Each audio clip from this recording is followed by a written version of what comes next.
2021 as Catholic Schools Week in Charles City, Iowa, and urge all citizens to pay tribute to honoring this outstanding school. Signed this first day of February 2021. So like I say, I will be going to their assembly on Friday, and I will take the proclamation with me. Thank you for reading that slow. My batteries ran out, so I had to go replace them. I saw you dashing off. Your battery's been out for years. All right. Last thing I have on the mayor's business is to appoint Emily Garden to the Planning and Zoning Commission. Emily was on the commission before and then moved out of town, and we recently passed an ordinance where we allow one member of the 2-mile radius of Charles City to be on the Planning and Zoning Commission, and so contacted Emily again, and she is certainly willing to and excited to continue in that venture. And so with the rezoning program that we have going on and the updating of our codes, Emily has been involved in that leading up to this point, and will I'm certainly be very helpful as we continue on that process also. So I would like to enter her as a kind of a reappointment to that commission.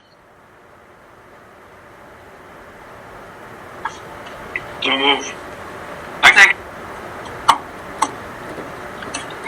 Any other questions on that appointment? If not, clerk, call the roll. Yeager. Aye. Friesman. Aye. Pittman. Aye. Knighton. Aye. Starr. Aye. Right, we welcome Emily back. Next up is a consideration of a request concerning sidewalk snow removal fee at 602 6th Avenue. And I think Trudy's had the contact here, so I'm going to turn it over to her. Okay, we have Dennis Hull. He's in the council chambers here with me. He had received a letter. Actually, Paul went out and they were marking the sidewalks with paint, and they were tagging the houses to let them know that it needed to be cleared, and I'm not really sure how much time they gave them, maybe a day or two, to get them removed. If they did not remove the snow, then we hired Brad Cole to go out, clear the sidewalks off. We then sent a letter to the property owners, how much the bill was. What we've been doing is we've been taking the bill that Brad gives us and adding on $5 to cover some of the cost of preparing everything and all of that. So that letter was sent to Dennis, and I guess I'll let him say what he would like to say. But I did include all that information in your packet, the letter, the bill from Brad, the before and after pictures as well, the section of the code that covers the sidewalk, the removal of snow.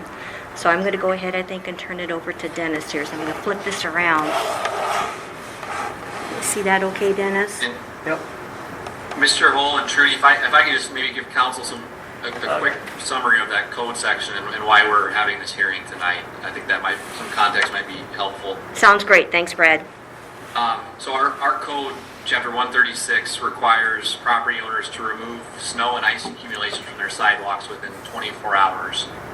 And if it's not removed, it authorizes the city to remove the accumulation and then assess those costs to the property. Unlike some of our nuisance or junk ordinances, there's no notice requirement before removal of the ice and snow from the sidewalk. Instead, the notice comes afterwards in the form of what Trudy submitted, and that's a letter from the clerk stating basically here's the costs that have been incurred, here's the reasons those costs were incurred, and if you have any objections to that, if you don't pay these costs, we're going to assess them to the property. And if you have any objections, you can file a request for a hearing with City Council. So Mr. Hull filed a request with Trudy to have a hearing before City Council to review the assessment. And then tonight, Council is basically needs to consider those objections and then decide whether to assess for the $40, which city staff had requested an assessment for, or whether to modify that in any manner. So Mr. Hull will have the opportunity to present that to council, and council will have to basically make a motion as to how much, if any, it would request to assess against the property. Thank you, Brad. Dennis, you want to go ahead? Yes. First of all, I had no idea what city code was, and I would almost bet that most citizens in town have no clue what it is. I have never seen the code before. I do know you do need to clean your sidewalks, though. As far as time allotted, that I didn't know. It was 24 hours. You can leave a car in the street, it has to be moved every 48 hours. The week we're talking, I was in Iowa City 3 days that week with VA appointments, and when I come back Monday, well, I noticed all the sidewalks on Fifth Avenue side of that block was all sprayed in pink. My sidewalk was never sprayed, and I had 3 neighbors that told me that it was never sprayed. If I would have seen it, I would have had it done right away. There's one house up there right next door to me that has not been plowed or shoveled. Part of her sidewalk has, but part of it has not been since day one, since we got our first snow. Why hasn't that never been cleaned off? And I don't know, I just feel like I should have had the same kind of a warning with pink spray, dye, whatever. And when I asked Paul Hughes about it, he said it probably blew away. Come on, that stuff ain't gonna blow off the snow. So that's why I'm here tonight, is in just, the $40 is not gonna break me, it's just the principle of it. I would like to know why the house next to mine has never been cleared off, and I went by there today and it still hasn't been done. And some of the other neighbors would even contest to that. Okay. Chief Anderson, do you have any comments on that? Yes. I can't say, I guess, attest to whether the neighbors has been done or not. I haven't actually seen that. I can check that out. And I don't know what happened to the pink paint. It was actually sprayed pink, and the reason I do remember it is just because he had 3 empty lots. Mr. Hughes did that day that he did, and this was just one of 3. And I just happened to go by those 3 and look at them as I was driving around. And that first day it was sprayed pink, and I don't know if the pink, if it melted from the sun or what happened and melted down into it. But the first day it probably was, and like Mr. Hall said, 3 days later, possibly there's some reason that the pink wasn't there any longer. I don't know that. But it's just a standard process that we do, is just paint them all with pink.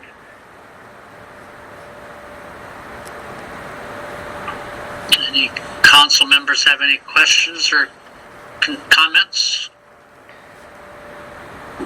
Well, I think, as Mr. Hall said, not every citizen knows all the codes, and it's kind of a surprise to him. We know it, and he admits that we need to have sidewalks cleaned. I have couple houses down from me that was sprayed pink and still isn't clean. The problem, I think, or the concern I have here is that we consistently treat everybody the same, and that's kind of frustrating. It's also kind of hard to do. If they need to be shoveled and they aren't painted, that's a problem.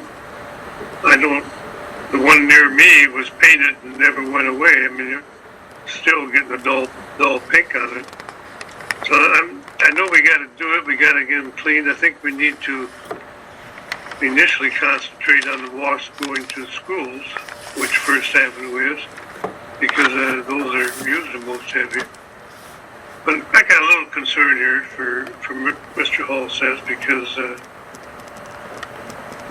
maybe a warning's good, I don't know, but we do have a problem in being consistent. And it's hard for us to get everyone in town all at the same time. If I can speak to that, Mr. Yeager, that time the entire town was canvassed. We didn't pick areas. What we've done in the past, we've gone on a complaint basis, and we tried to actually see if we could canvass the entire town for that time and times following that. And that particular time, the entire town actually was canvassed by 2 code enforcement officers, so we didn't pick and choose areas of town. I mean, that's good.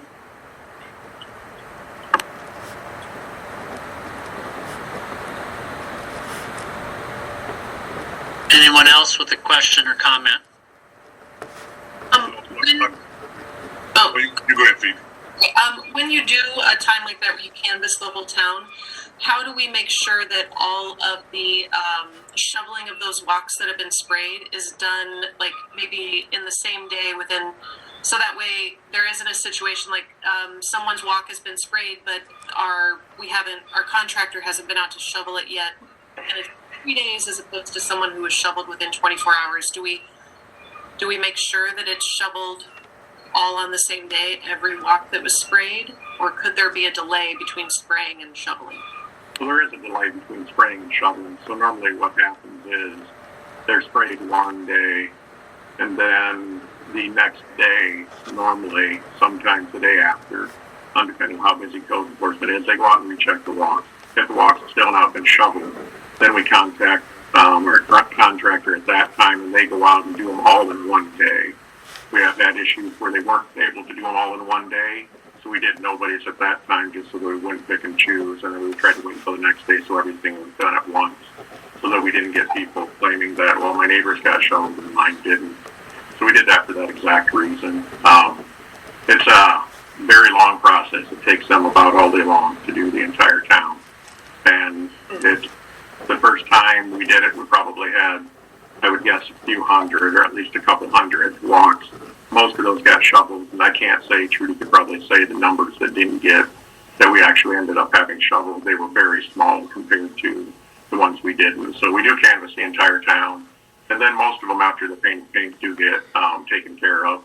As Mr. Hall indicated, he was out of town at that time and didn't see his walk within those time parameters.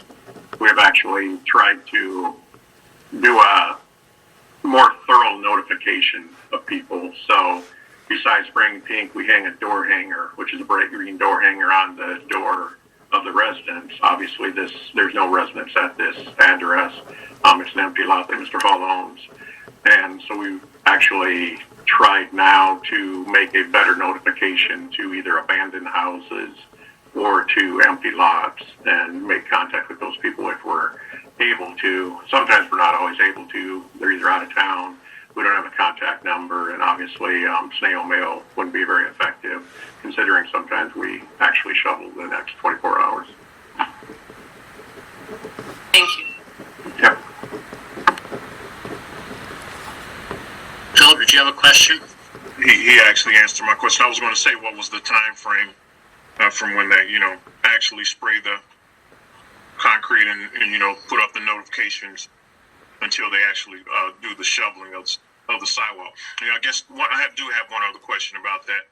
Okay, is there a set this be the same for every single residence that's shoveling fee from Do It All Services? Is it just one set fee? It's not always going to be the same. I assume that if it's a corner lot and they have a double sidewalk going down the sides, I think it might be different. Maybe Trudy can speak to that, but I think it is a little bit more if they have to do a corner lot. Yeah. 'Cause it seems pretty excessive for that little bitty stretch of sidewalk right there that they had to actually service. The bulk of them, Philip, from what I've Sometimes it seen. includes, Can you hear me? salt and milk, and I don't know, to be honest with you, I don't know what included. Trudy can possibly speak to it. I'm gonna pop my head in here to the side.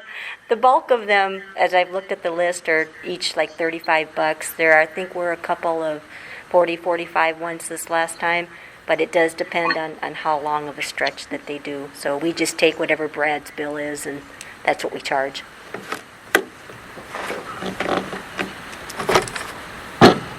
Chief, you said that we now try to contact vacant lot owners.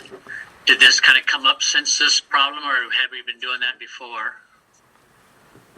So, possibly since this problem, I don't know if it's this one in particular, but we decided at this time that since we are trying our best to notify, because obviously we don't want to have our contractor out there doing sidewalks. We don't want the city to be in the business of going around and checking walks if we can, so we'd rather have compliance with this. So we really don't obviously want a vacant house that we shovel all year long for somebody, or a vacant lot that we shovel all year long. We'd rather have compliance. So in that, I guess, thought process, we thought it would be best if we could contact either empty lots or empty houses so that we'd get better compliance in the future, so that we would not be out actually shoveling walks for them. Okay, thanks. Do we have our, go ahead, Keith.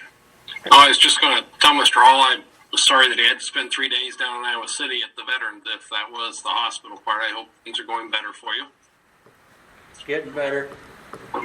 I do want to say, is there a better way to notify the public as to the code? I mean, we only get a newspaper twice a week now, and a lot of times I don't even pick one up. It just, there's got to be a way to get a notice out.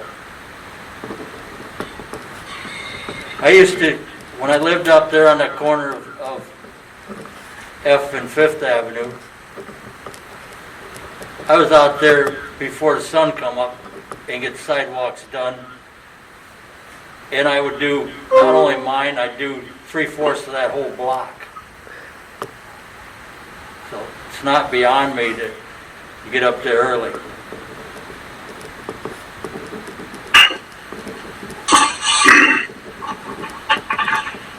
Is there a way we can,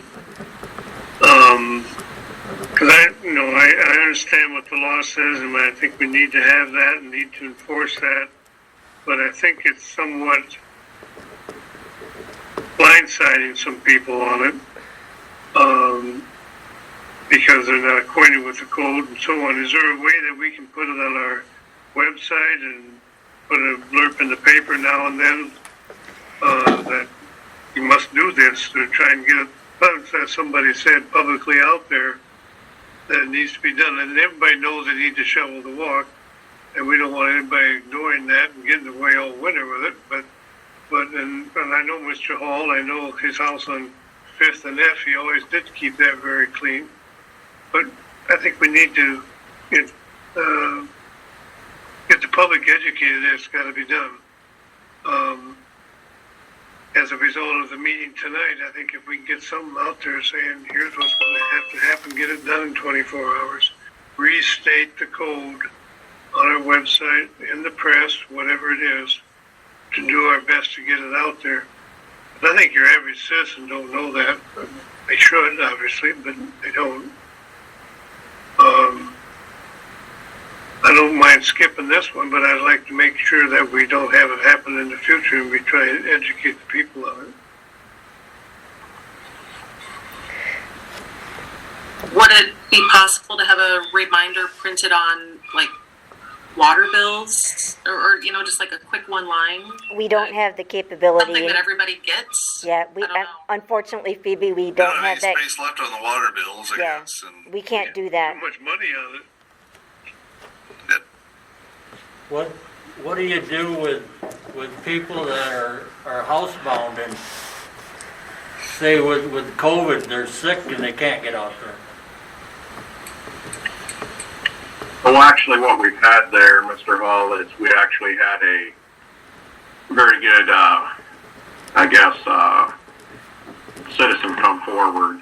And so when we have walks that people call in and talk to us about and say that, hey, I'm either homebound or I'm crippled or I can't get out or for any other reason, this person actually goes out and helps out. And they've helped out on a few walks for us now, so which has been really nice. I think they want to stay anonymous, but we really appreciate that the effort that they put forward. We've actually, code enforcement officers have called them after they stepped forward and volunteered, and they've actually taken care of some of the walks for us. So it's been a really good program for that, and we appreciate that. And as far as $40 fee, where can I sign up for a job? That's a pretty good wage for that little bit sidewalk I had.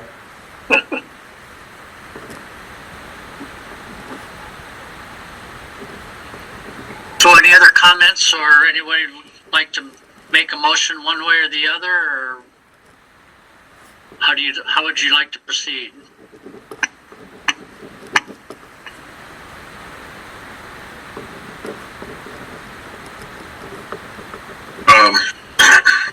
Has this fee, how does this fee work as far as the portion that goes, do it all charges?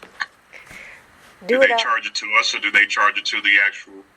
They charge it to us, Philip, and then we pay it. And then that's when we send the bill out to the homeowners. And then if they don't pay it, then it goes on the property. We assess it as a lien. I see. Did you know they bill us according to the amount of time they have to spend doing it? I guess I don't know. We'd have to Doesn't ask look them. like You have a fee. I think it's a flat fee, I guess. Sounds like it's a flat fee. Yeah. Yeah. And I have snow removal done for commercial property. I think that's a pretty standard flat fee rate. So I think that seems to be the going rate. The $35, Brad? Yeah. For like a commercial property, but that little bitty stretch, sounds like they just have a bottom price and that's it. Yeah, that'd be my best guess, is just probably more or less a flat fee. Which wouldn't be unlike a plumber or anybody else who makes a house call. By the time they get there, the distance from where they're at to trucks to everything else, they're in business to certainly make money or at least break even. So it wouldn't be at all out of line to have a minimum fee.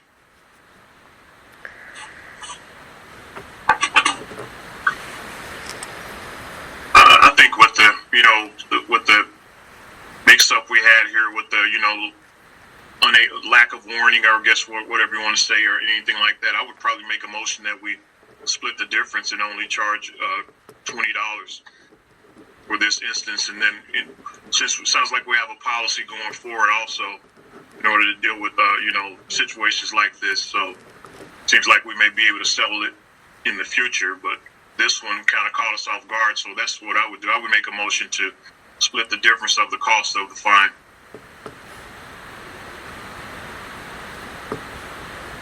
I would go along with that, Philip. I'll second it. Sounds like a second from Jerry. Yeah. Any other comments before we move to a vote?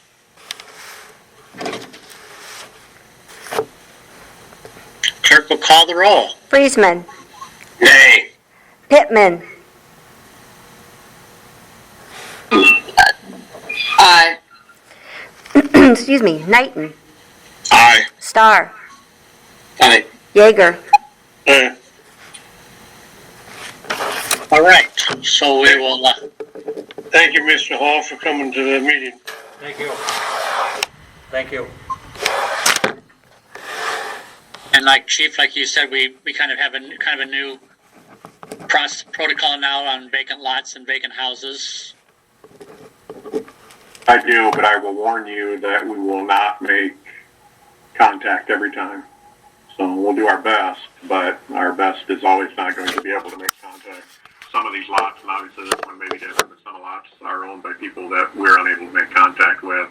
Again, with some of the vacant houses the same way, and we would rather not do any. We would love to not have to mark any, and definitely love to not have to shovel any, and it's been a process, and I think these first couple of times through the snow, we ended up having very large numbers, and I think it'll be sort of like the first time that the police department marks vehicles for snow removal.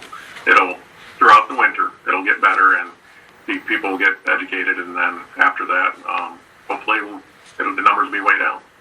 But you're right, we'll try our best. Thank you. I will say we have gotten comments at City Hall from people who use sidewalks who are complimentary that have been doing this process, because some of these sidewalks, like you say, never got shoveled all winter long, and people who actually go out and use the sidewalks are appreciative of the fact that we are getting those sidewalks shoveled. So that's the other side of the story.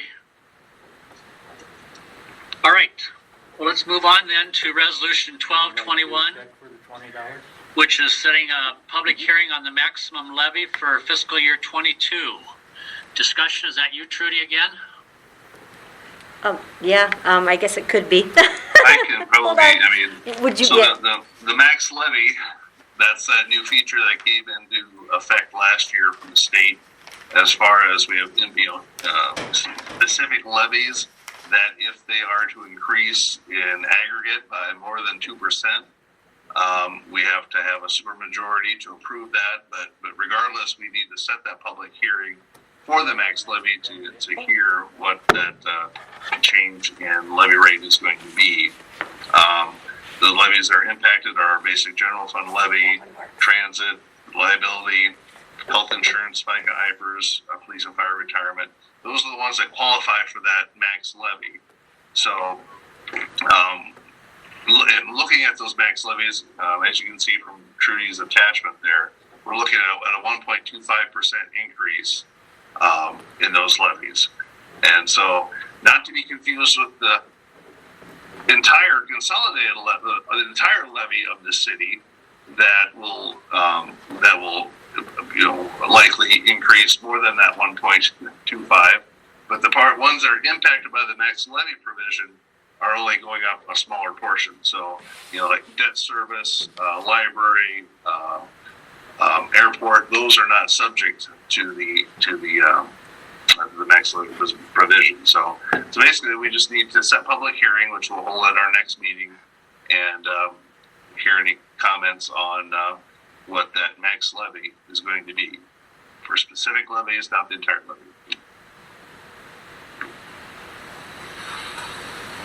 Okay, thanks, Steve. If Any it sounds questions? confusing, it is. Yeah. It's there to bring more clarity and to the public, but I don't know that it really achieves that, despite the state's best efforts. Or efforts, I should say. You have to define best when you're talking about the state, I guess. Well, yeah. mark that and you'll be good to go. All right. Okay? You need a motion on it? Have a good Yes, night, so okay? Second. Any other questions or comments? Was that Jerry and Delane, right? It was actually Elaine and Keith. Delane and Keith. Elaine and Keith. Was visiting with Mr. Hull here, sorry. All right, clerk will call the roll. Friesman, Aye. Pittman, Aye. Knighton, Aye. Starr, Aye. Yeager. Aye. Right, and we'll hold that public hearing then at our next meeting in Okay. 2 weeks or 2 weeks You a bet. day, You I go guess, home and huh? have a good night, Right. okay? All right, thank you. Yeah. You bet. Yeah. Just a little detour. I see Lori Field is on with us. Lori, Hi there, my apologies, I had it down for 6:30 tonight. yeah, we've already done the proclamation for your event. I'm planning on coming on Friday, Wonderful. and I'll bring the proclamation with me, and we'll read it there at your assembly then. Perfect, thank you. Yeah, is that at 9 o'clock? That's at 9 o'clock, yep. Okay, yeah, I'll just bring the proclamation with me, and we did read it tonight, and so we'll follow through on Friday. Sounds good. Okay, thanks, Lori. Thank you. Thanks. All right, then we'll go back to a motion approving the extension of the COVID policies through March 31st, 2021. Discussion there, Steve? Yeah, so we talked about this at our last workshop, and this is in regard to the Family First Coronavirus Response Act. Last spring, they put forward the requirement that employers provide 80 hours of of sick time that would be directly related to COVID, either somebody that was directly impacted by COVID by having it, or was required to watch a dependent or there have you in regard to COVID-19. And so that requirement ended at the end of December 2020. And so, there's communities you can now, employers, whomever, but they're looking to extend that and still offer that initial 80 hours if it hasn't been used to employees as a way to encourage people that if they are feeling sick or feel they might be positive, to encourage them not to come to work to get tested and to basically to stay separate. So what this would do is this would extend that initially allocated 80 hours of sick leave until the end of March. And we've from our perspective in the city, it's worked pretty well. I think we've maybe have had, I don't know exactly how many, maybe 5 or 6 employees that have utilized some of this. I don't know if there might be 1 or 2 that they've exercised all of it. I can't even say that for certain, but I guess overall it really hasn't been a negative impact to the city as far as getting abused by use of sick time that wasn't really justified. So I think it's a good thing to have out there to encourage employees to stay home if they're sick, and then otherwise if they're having to use their own sick time, they may say, well, I'm going to go anyway because I'm probably fine.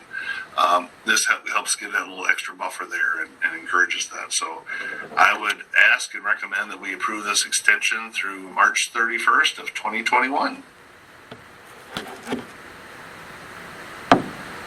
Dave, I got a question for you. Yeah.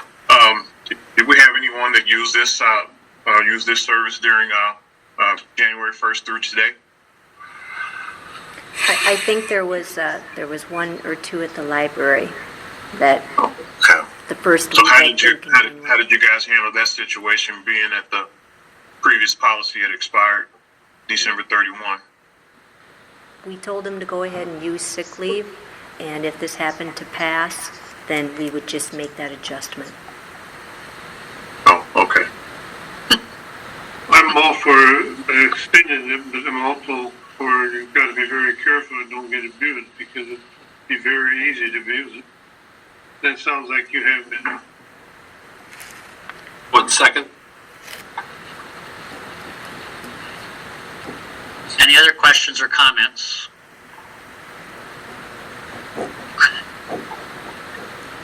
Clerk will call the roll. Pittman, Aye. Knighton, Aye. Starr, Aye. Yeager, Aye. Friesman. Aye. That motion passes, and we'd like to congratulate Brad on being home at least, so. He saw that. He might be home, but he might be in the doghouse. Yeah.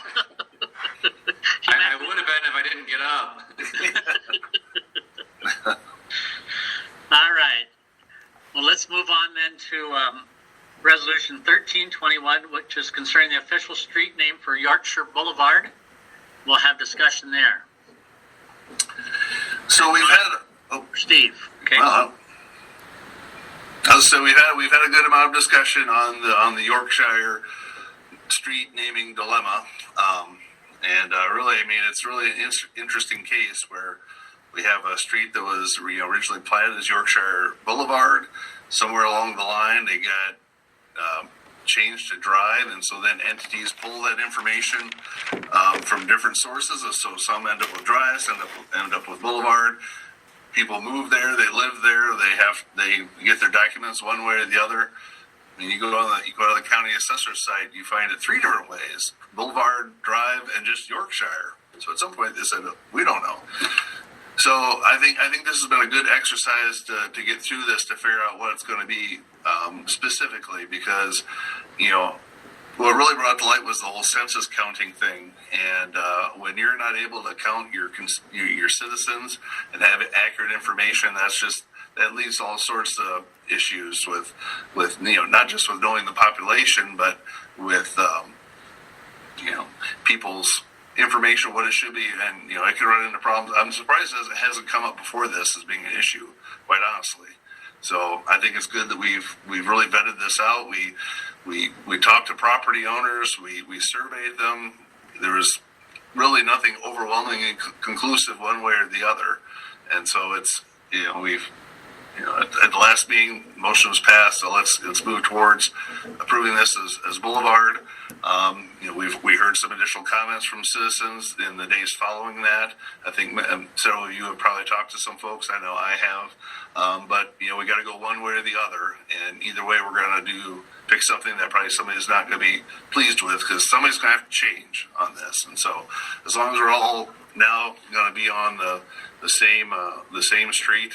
I think that's going to be good for the city and good for everybody involved ultimately. So just want to thank everybody for their efforts and ultimate consideration of all this here.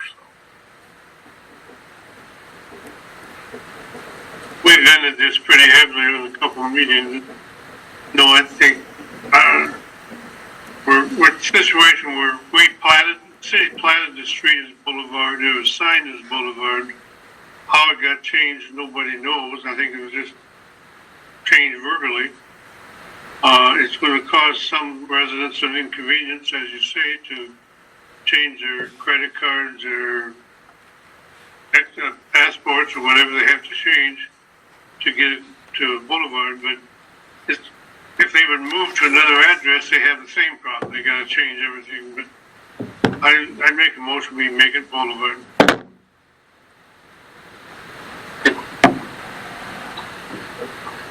Second, Keith?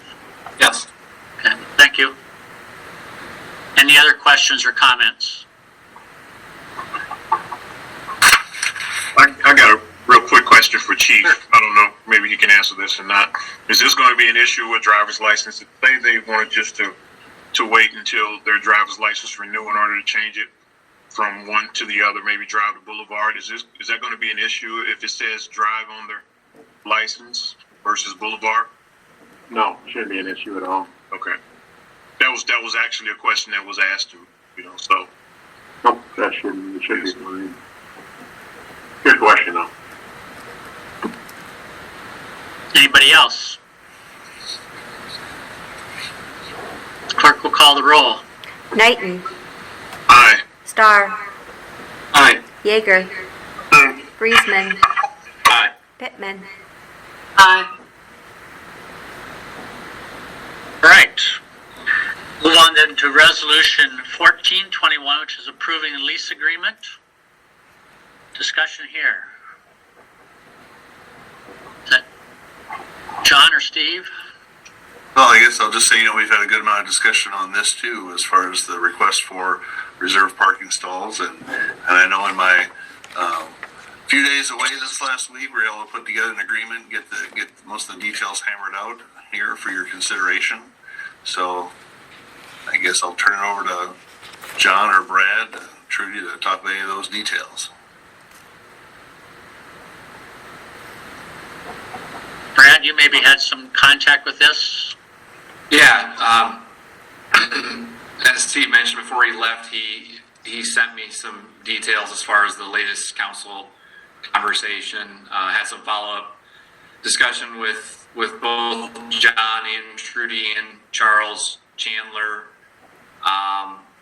Put together a lease agreement for council's consideration.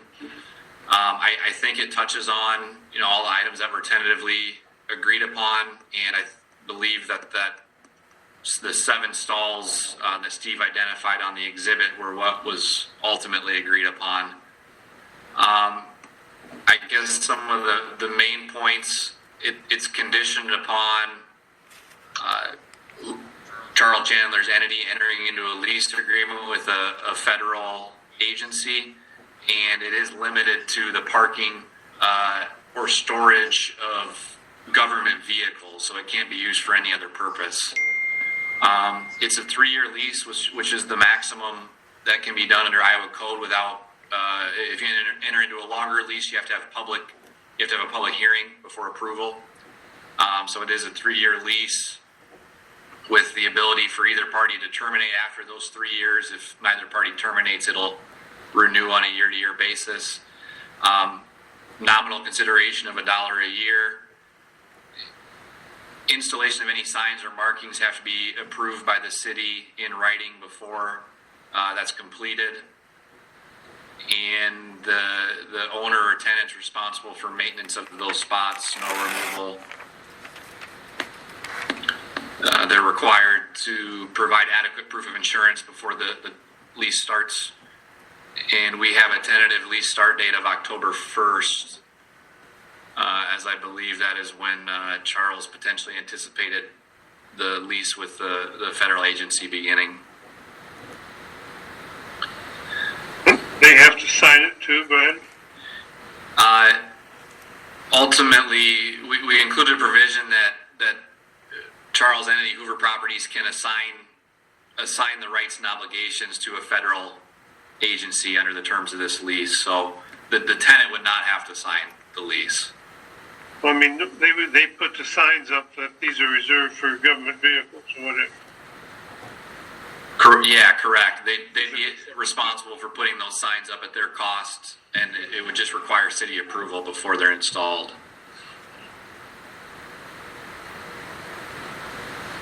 Well, I'm not real happy of reserving parking places in a city parking lot. I've said that, but these are pretty much out of the way, so to speak, where I've been watching that area for the last couple of weeks since this has come up, and I don't think I've seen a vehicle parked there otherwise. It is bringing a business on the main street, but the business already is in town, but it's getting, utilizing a good building. I would not be opposed. I guess I would echo what Jerry just said. I guess my main concern is it's setting, a precedent going forward for either this council or councils down the road.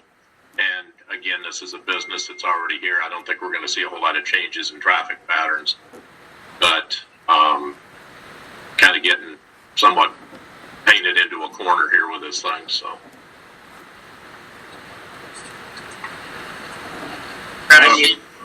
Go ahead. Brad, question for Brad, and maybe Mr. Chandler as well. Well, say for instance, someone parked inside in one of those spaces. Who is responsible for removal of that vehicle? You know, if someone is parked there that doesn't belong there. Brad, if you'd like me to speak, our plan there is that we would put a warning flyer on their windshield, and then write down their license plate number, and then on the second time, then it would be the federal government calls the tow company to ask that it be removed. Where and how that towing takes place would be coordinated with the city officials so that we're doing things that are consistent with what the city would wish to do. Mr. Chandler, primarily the cars parked there will be, they'll be 24-hour vehicle, overnight vehicles used during the day, is that right? Yes, sir.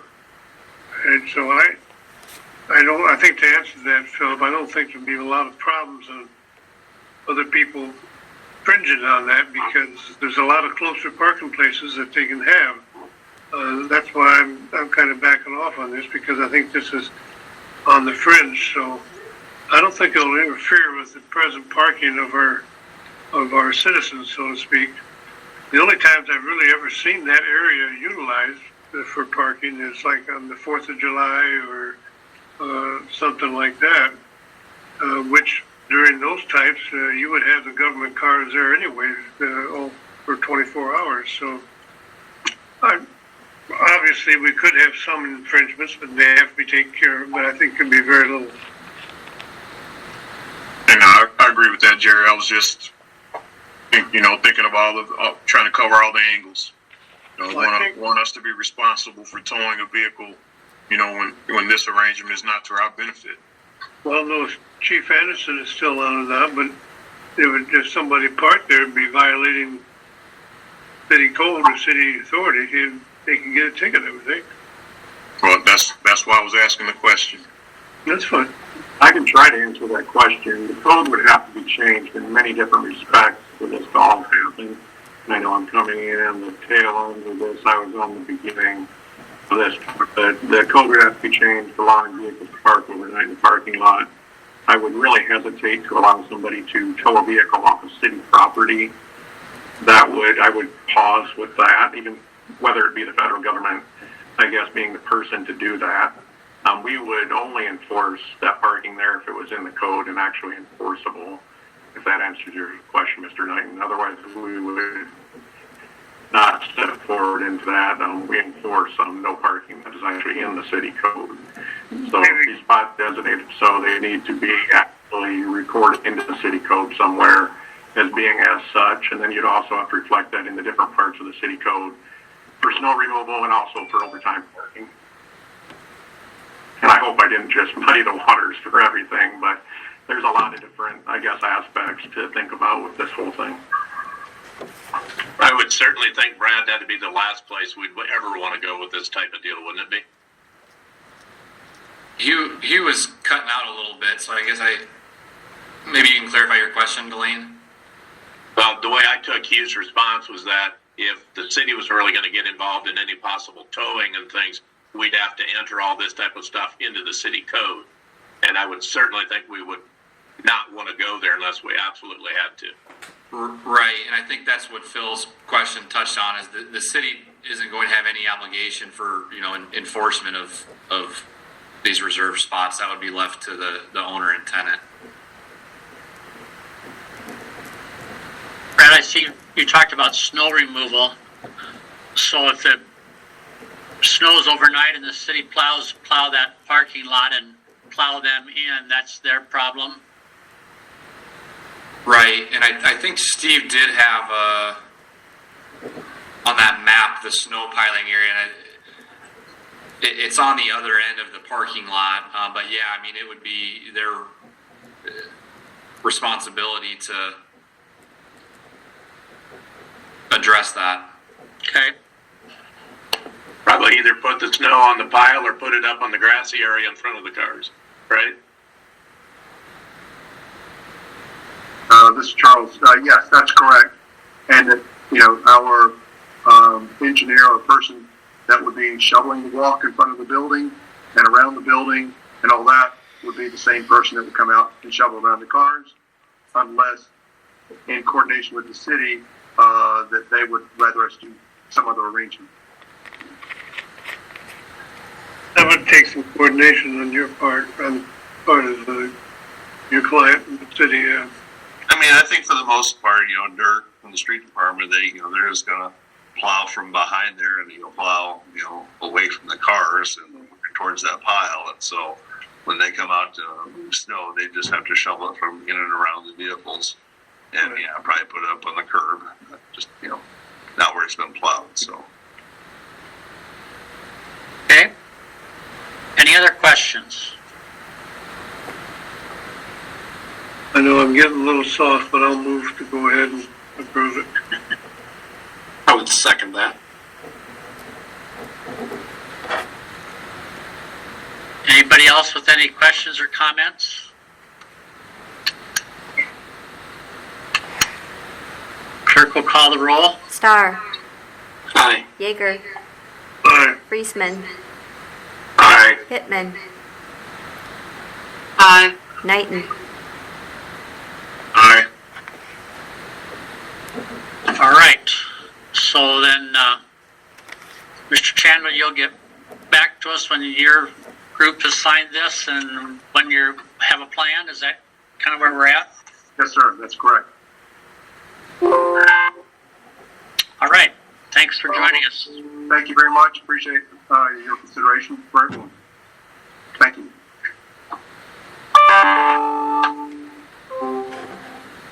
Okay, well, let's move on then to any miscellaneous correspondence for tonight from anybody.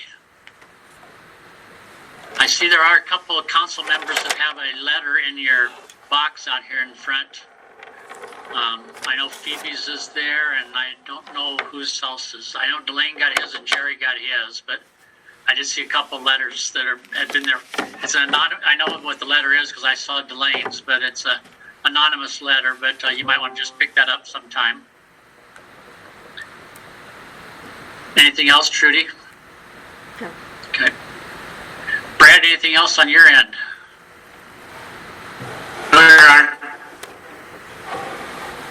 Trudy, other reports? Yes, we do have hopefully a last budget meeting this Thursday at 5:30. Steve, we got a good handle on the general fund today, so I think we're real close to getting that all done. We do have a new levy sheet. Did you happen to email that out to everybody, Steve, yet or no? I was going to share it Oh, that's even better. right here. Yay. Speaking of 5:30, that was a conversation we had at the beginning of this meeting, is that there is a E911 and the new communications board meeting on Thursday as well, and they start at 6.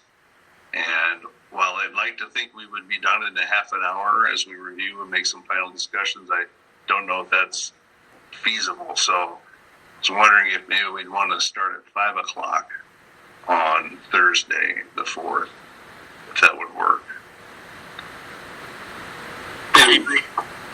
And we apologize from the 911. That's kind of a long-running meeting, kind of a set time that happens, and there's a lot of members involved in those. So it's really difficult. I should probably have mentioned that before we set our numbers up. I just didn't think about it back then. Does anybody have a problem with 5 o'clock? It's going to be cutting it close for me. What time would you prefer? Well, I mean, it's hard enough for me to get here at 5:30 for the meetings. Okay. And this is my busy season right now, so. Yeah. So, I'll try my best. I may be a few minutes late, but Wednesday be a better night? Yeah. Wednesday, that's what I was actually thinking that. I don't know how that would work, if that would even be a possibility, but could we just move it to Wednesday? My calendar's open. Wednesday the 3rd. I think we'll be able to get everything out to you by tomorrow. Yeah, that was going to be my concern. Can we get everything together and out? But I think we're awfully close, Steve. I think we can do it. I have I do faith. too. Does that work for everybody then? Yeah, we'll make it work. Well, let's go. And so what time? That'd be at 5:30 on Wednesday then, instead of 5:30 on Thursday. Correct? Okay, let's go with that. All right, perfect. Okay, 5:30, Wednesday. Okay. Steve, anything else for the administrator side? Well, I was just going to say, so speaking of which, spent some good time going through general fund, and I think we're really close. The one thing we're going to be in a deficit this year, operating deficit, just from the Parkside project alone, because that's where we're not borrowing money to front those lots that we're paying for. We're just going to cash flow those. So we budgeted $140,000 for fiscal year 22, assuming that they can do 8 lots.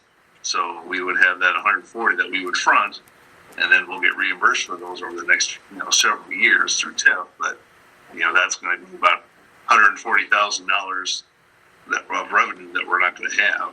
Right now we're going to cash flow that with our cash balance. So I've been trying to get anything short of $140,000 in the hole for general fund, and I think right now I'm at about $8,000 to the plus side, but there's still some additional things I want to go through and get a better feel for and take a look at. So we're getting close. And by tomorrow you'll have my budget proposal, and so we'll be able to look at that. We'll share put this back up here.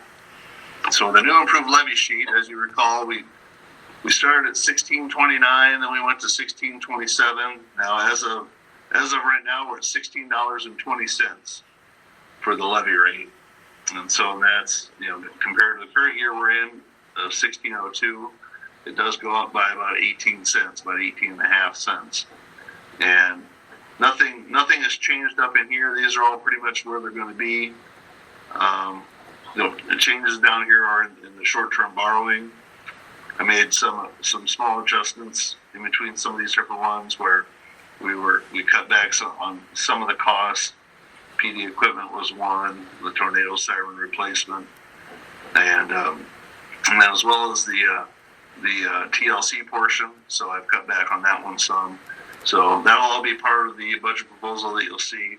But making those changes and the way it impacts the budget, it takes us down to a levy asking for $16.20. So we'll email this out with the agenda packet tomorrow that has all the budget info, and we'll try and get those last few things worked out tomorrow, Wednesday night.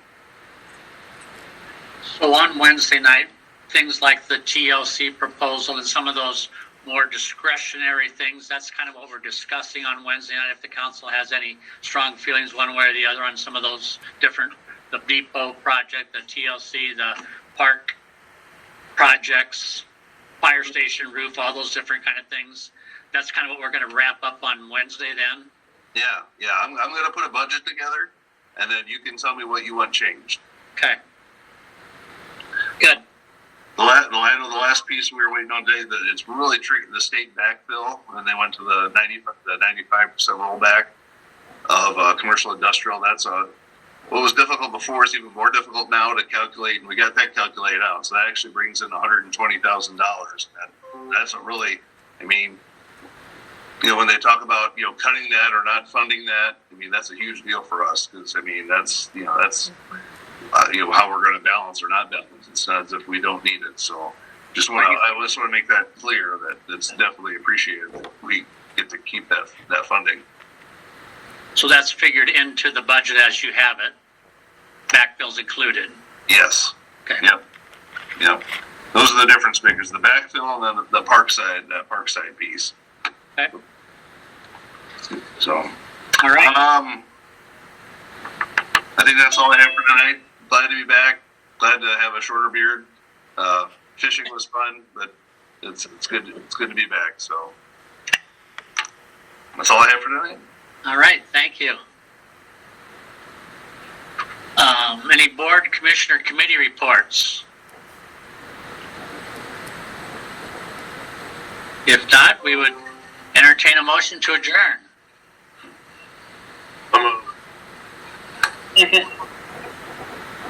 Motion is second. All in favor, say aye. Aye. Thank you very much. See you on Wednesday. I wish we could get something better than this Mickey Mouse internet that I'm having to mess with. Sorry for the dropping in and out here. We should do something about that. Drive carefully, Trudy. Yeah. Night, everybody. Oh, good night, everybody. It's Trudy's birthday tomorrow. I know we stopped the singing. Oh, There was a moratorium on singing, so. I don't know. I think since Trudy's the one that made us sing before, we should drop that moratorium. I think we should have a special event for tonight, since she's the one that brought it up in the first place. Oh, Happy birthday to you. Happy birthday to you. Happy birthday, Trudy. Office of the city clerk. Happy birthday to you. Oh, Tomorrow. that's awesome. Tomorrow's Thank you guys.